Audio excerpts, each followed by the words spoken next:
ଯେକୌଣସି ଶକ୍ତି ହଉ ତାକୁ ଆମେ ସଂରକ୍ଷଣ କରିବା ପ୍ରତ୍ୟେକ ମଣିଷର କର୍ତ୍ତବ୍ୟ ହେବା ଉଚିତ। ଶକ୍ତି ସଂରକ୍ଷଣ ଦିବସ ଆମେ କାହିଁକି ପାଳନ କରୁଛେ? ଯେହେତୁ ଶକ୍ତିର ସଂରକ୍ଷଣ ସତର୍କତାର ଅଭାବ ଦେଖାଯାଉଛି। ସେଗୁଡ଼ିକ ଶକ୍ତି ସଂରକ୍ଷଣ କରିବାକୁ ହେଲେ ମନୁଷ୍ୟର ପ୍ରଥମ ମନୁଷ୍ୟ ସଚେତନ ହେବାକୁ ପଡ଼ିବ ଶକ୍ତିକୁ ସଂରକ୍ଷଣ କରିବା କିପରି। ମୁଁ ଛୋଟିଆ ଉଦାହରଣ ଦେବାକୁ ଚାହୁଁଛି ବିଦ୍ୟୁତ ଶକ୍ତି କିପରି ସଂରକ୍ଷଣ କରିବା। ଆପଣ ଘରେ ରହିଛନ୍ତି,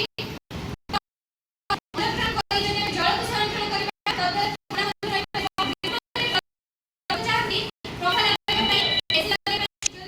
ଅଧିକ ଟଙ୍କା ମଧ୍ୟ ଖର୍ଚ୍ଚ ହୋଇଥାଏ।